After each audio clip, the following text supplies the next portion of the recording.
Hello friends, welcome to our channel journey to current. Friends, हम लोग इस video में 9 से 12 जनवरी तक जितने भी इम्पोर्टेंट करंट अफेयर्स है हम लोग इस वीडियो में डिस्कस करेंगे।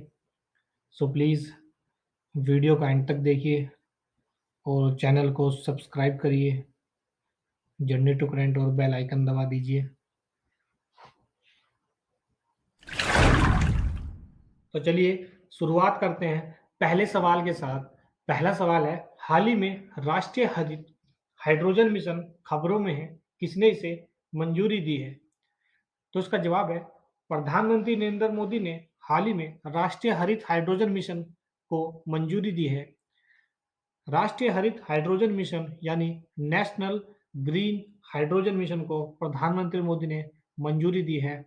अगर फ्रेंड्स हम बात करें नेशनल ग्रीन हाइड्रोजन मिशन की, तो with N outlay of 19,744 crore रुपए सरकार ने इसमें निवेश किए हैं, जिसमें से 17,490 करोड़ रुपए इसके साइड प्रोग्राम के लिए हैं।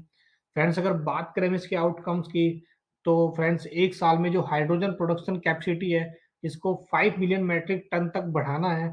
और फ्रेंड्स अगर हम बात करें रिन्यूएबल एनर्जी की, तो इसमें एडिशन ऑफ 125 गीगावाट तक करना है 2030 तक। सरकार के यही सब टारगेट्स है। And with creation of over 6 lakh jobs यानी कि 6 लाख नौकरियां सरकार इसमें देने की घोषणा कर रही है। जबकि अगर हम बात करें फॉसिल फ्यूल इंपोर्ट्स की, जो लोग हम अदर कंट्रियों से इंपोर्ट कराते हैं उसको 1 लाख करोड़ तक कम करना चाहती है। अगर हम बात करेंगे ग्रीन हाउस गैस इमिशन की, तो एटलीस्ट इसको 50 मैट्रिक मिलियन टन तक सालाना इसको कम करने की सरकार उम्मीद कर रही है। तो फ्रेंड्स, मैं आपको बताना चाहता हूँ कि जो कार्बन इमिशन है, नेट कार्बन इमिशन, सरकार उसको 2070 तक का टारगेट है कि उसको जीरो नेट कार्बन इमिशन करना है। तो फ्रेंड्स, ये नेशनल ग्रीन हाइड्रोजन मिशन से रिलेटेड ये सभी बातें हैं, तो ये सब बात हमें याद रखनी है, क्योंकि एग्जाम के लिहाज से ये सब चीज़ें बहुत ही इंपॉर्टेंट हो जाती हैं। और जो इसका मेन गोल है, इंडिया जो है एक नेट एक्सपोर्टर बनना चाहता है फ्यूल का, यानी ग्रीन हाइड्रोजन का। इंडिया एक एक्सपोर्टर, बड़ा एक्सपोर्टर बनना चाहता है। तो फ्रेंड्स, यही सब बातें नेशनल ग्रीन हाइड्रोजन मिशन से रिलेटेड है, इसको याद रखना है और एग्जाम्स के बिहाफ पे बहुत ही इंपॉर्टेंट टॉपिक है। अगला सवाल है, किसे अवार्ड ऑफ ग्लोबल लीडरशिप से सम्मानित किया जाएगा? तो इसका जवाब है, डी वाई चंद्रचूड़ को अवार्ड ऑफ ग्लोबल लीडरशिप से सम्मानित किया जाएगा। अगर फ्रेंड्स बात करें डी वाई चंद्रचूड़ की, तो डी वाई चंद्रचूड़ यानी धनंजय यशवंत चंद्रचूड़ वर्तमान में भारत के 50वें मुख्य न्यायाधीश हैं। देश दुनिया भर में कानूनी पेशे के लिए उनकी आजीवन सेवा के सम्मान में यह पुरस्कार अवार्ड ऑफ ग्लोबल लीडरशिप उन्हें हार्वर्ड लॉ स्कूल सेंटर द्वारा प्रदान किया जाएगा। फ्रेंड्स, अगर हम बात करें सुप्रीम कोर्ट के जस्टिस उदय उमेश ललित यानी यूयू ललित की, तो वे फ्रेंड इनसे पहले यानी कि 49वें मुख्य न्यायाधीश के रूप में रहे। उनका जो कार्यकाल था वो 74 दिनों का कार्यकाल रहा था। और आपकी जानकारी के लिए बता दूं कि सर्वोच्च न्यायालय के मुख्य न्यायाधीश को भारत के राष्ट्रपति द्वारा नियुक्त किया जाता है। तो ये सब इम्पोर्टेंट इन्फॉर्मेशन है जो हमें याद रखनी है हमारे चीफ जस्टिस ऑफ इंडिया से रिलेटेड। तो सवाल नंबर 3 है, प्रधानमंत्री मोदी ने प्रवासी भारतीय दिवस 2023 सम्मेलन का उद्घाटन कहाँ किया है? तो जवाब है, इंदौर में प्रधानमंत्री नरेंद्र मोदी ने प्रवासी भारतीय दिवस 2023 सम्मेलन का उद्घाटन किया है। तो फ्रेंड्स, आपकी जानकारी के लिए बता दूं कि जो प्रवासी भारतीय दिवस होता है, यह महात्मा गांधी के 1915 में भारत आने से जुड़ा हुआ है।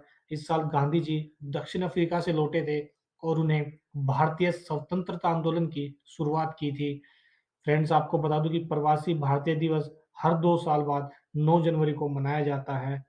और फ्रेंड्स, आपको बता दूं कि प्रवासी भारतीय दिवस की थीम इस बार की अमृत काल में भारत की प्रगति के लिए भरोसेमंद भागीदार यानी diaspora reliable partner for India's progress in Amrit Kaal रखी गई है। तो फ्रेंड्स, हम लोगों को प्रवासी भारतीय दिवस 2023 की थीम याद रखनी है और ये सबको पता है कि हर 2 साल बाद 9 जनवरी को मनाया जाता है। तो फ्रेंड्स, थीम जो है एग्जाम के लिहाज से बहुत इंपॉर्टेंट हो जाती है, तो हमें इसकी थीम जरूर याद रखनी है। अगला सवाल है, प्रधानमंत्री नरेंद्र मोदी की अध्यक्षता में केंद्रीय कैबिनेट ने कौन से 3 राष्ट्रीय स्तर की बहुराज्य सहकारी समितियों की स्थापना को मंजूरी दी? तो फ्रेंड्स, ये सवाल जो है यूपीएससी लेवल के एग्जाम के लिए बहुत इंपॉर्टेंट हो जाता है।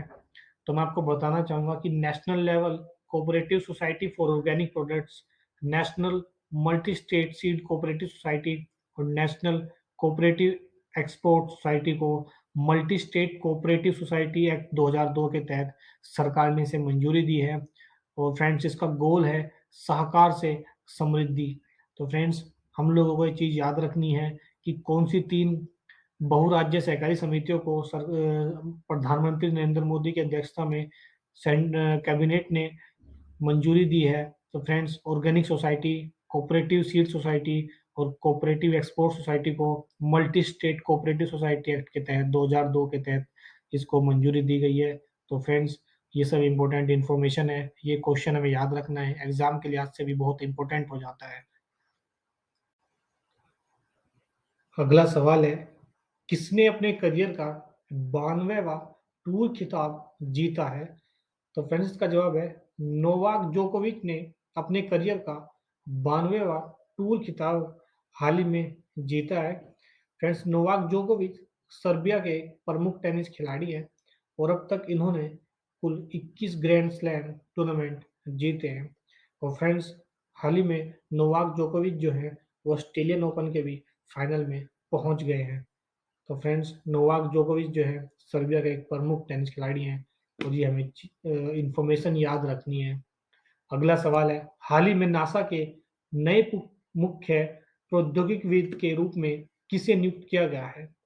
तो फ्रेंड्स, इसका जवाब है एची चरानिया को नासा के नए प्रौद्योगिकीविद के रूप में नियुक्त किया गया है। फ्रेंड्स, बात करें अगर हम नासा की, तो उसकी फुल फॉर्म है the national aeronautics and space administration और इसका हेडक्वार्टर है Washington DC, United states America में। तो फ्रेंड्स, नासा से रिलेटेड हमें जानकारी याद रखनी है कि इसका हेडक्वार्टर कहाँ पे है। तो फ्रेंड्स, ये सब इंफॉर्मेशन हमें याद रखनी है। फ्रेंड्स, अगला सवाल है, किसने के अब्दुल गफ्फार की आत्मकथा का विमोचन किया है? तो फ्रेंड्स, इसका जवाब है कि एम एस धोनी, ये भारतीय टीम के पूर्व कप्तान थे, इन्होंने के अब्दुल गफ्फार की आत्मकथा का विमोचन किया है। फ्रेंड्स, अगला सवाल है, किस राज्य के जागा मिशन ने यूएन हैबिटेट का वर्ल्ड हैबिटेट अवार्ड 2023 जीता है? तो फ्रेंड्स, इसका जवाब है उड़ीसा राज्य ने जागा मिशन के यूएन हैबिटेट का वर्ल्ड हैबिटेट अवार्ड 2023 जीता है। फ्रेंड्स, बात करें जग मिशन राज्य सरकार की 5वीं टी पहल यानी transparency, technology, team work, time और ट्रांसफॉर्मेशन की एक पहल है।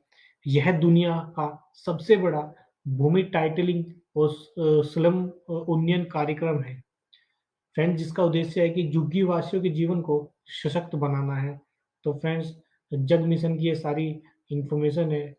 और बात करें उड़ीसा की, तो एज यू नो दैट कि यहाँ पे मेंस हॉकी वर्ल्ड कप जो है आज 13 जनवरी से प्रारंभ हो गया है और 29 जनवरी तक खेला जाएगा, जो कि यहाँ के कलिंग स्टेडियम और Birsa Munda hockey international stadium में उड़ीसा के शहर भुवनेश्वर में यह खेला जा रहा है और यहाँ के मुख्यमंत्री हैं नवीन पटनायक।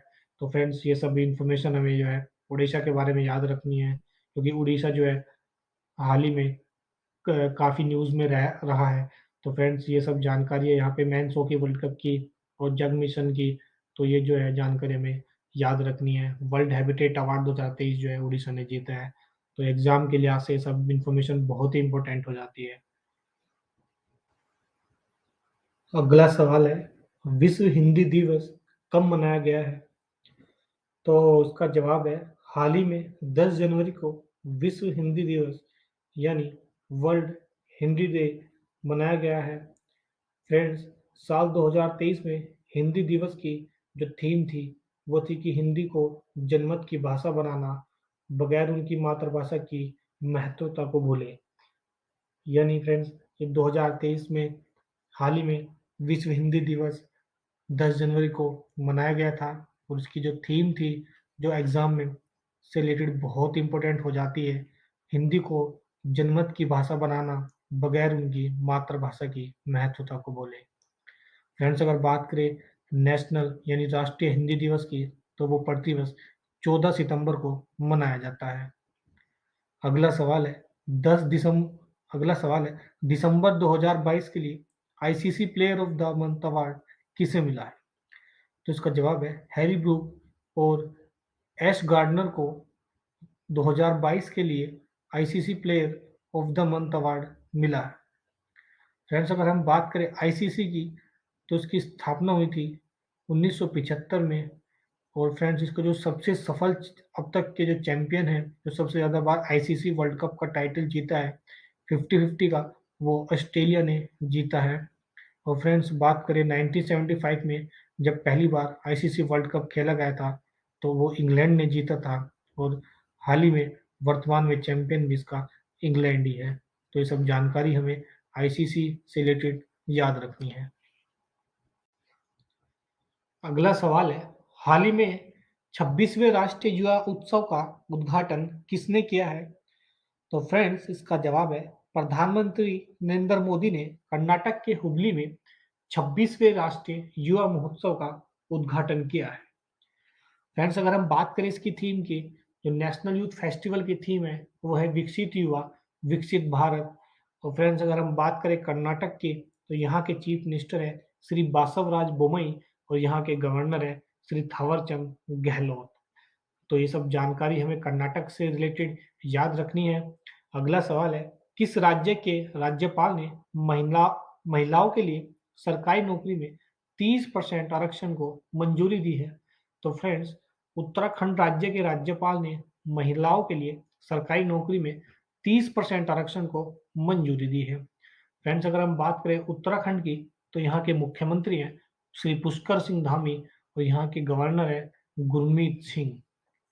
फ्रेंड्स, अगर हम बात करें भारत के लक्ष्य सेन ने ब्रिटेन के बर्मिंघम में राष्ट्रीय खेलों 2022 में पुरुष एकल बैडमिंटन में स्वर्ण पदक जीता था। वो लक्ष्य सेन जो है वो भी उत्तराखंड से बिलोंग करते हैं। तो फ्रेंड्स, उत्तराखंड से हमें ये सब जानकारी मिलती है। सवाल है हेनले पासपोर्ट इंडेक्स 2023 में कौन टॉप पर रहा है? फ्रेंड्स, आपकी जानकारी के लिए बता दें, 180 देशों की सूची में भारत जो है वो 85वें स्थान पर रहा है। और इसमें जो सबसे नंबर 1 स्थान पर रहा है वो है जापान।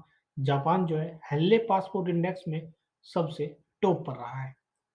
तो फ्रेंड्स, अगला सवाल है सुदर्शन पटनायक ने कहाँ दुनिया की सबसे बड़ी हॉकी स्टिक बनाई है? तो फ्रेंड्स, इसका जवाब है उड़ीसा के सुदर्शन पटनायक ने दुनिया की सबसे बड़ी हॉकी स्टिक बनाई है। फ्रेंड्स, आपकी जानकारी के लिए बता दूं कि उड़ीसा के भुवनेश्वर में हॉकी वर्ल्ड कप इस बार होने जा रहा है, जिसकी मेजबानी भारत कर रहा है। फ्रेंड्स, हमने अपनी पिछली वीडियो में हॉकी वर्ल्ड कप से रिलेटेड सारी जानकारी आपको दी हुई है। अगला सवाल है हाल ही में एक रिपोर्ट के अनुसार भारत का सबसे प्रदूषित शहर कौन सा रहा है? तो फ्रेंड्स, इसकी जानकारी है दिल्ली, जो भारत की राजधानी है, वो एक रिपोर्ट के अनुसार भारत के सबसे प्रदूषित शहरों में से एक है। तो अगला सवाल है किसे प्रवासी भारतीय सम्मान पुरस्कार 2023 से सम्मानित किया गया है? तो जवाब है थिरु एस नदेसन को प्रवासी भारतीय सम्मान पुरस्कार 2023 से सम्मानित किया गया है। तो फ्रेंड्स, प्रवासी भारतीय दिवस के बारे में हमने अभी आपको सारी इंफॉर्मेशन दी थी। तो अगला सवाल है स्वदेश दर्शन को 2.0 योजना के तहत चयनित कुमारकोम और बेपोर किस राज्य में स्थित है? तो इसका जवाब है केरल राज्य में। केरल राज्य के स्वदेश दर्शन 2.0 योजना के तहत चयनित कुमारकोम और बोपोर राज्य में स्थित है। अगला सवाल है, सुखोई लड़ाकू विमान उड़ाने वाली भारत की पहली महिला पायलट कौन बनी है? तो जवाब है अवनी चतुर्वेदी सुखोई लड़ाकू विमान उड़ाने वाली भारत की पहली महिला पायलट बनी है। फ्रेंड्स, आपकी जानकारी के लिए बता दूं तो वीर गार्जियन एक्सरसाइज जो भारत और जापान के बीच में होने जा रही है, उसमें अवनी चतुर्वेदी जो है वो सुखोई लड़ाकू विमान उड़ाने वाली पहली भारतीय महिला पायलट बन गई है। तो फ्रेंड्स, ये रहे 9 जनवरी से 12 जनवरी तक के सारे इंपॉर्टेंट करंट अफेयर्स। तो फ्रेंड्स, वीडियो को प्लीज़ लाइक करिए, कमेंट करिए और हमारे चैनल को सब्सक्राइब करिए। थैंक्स।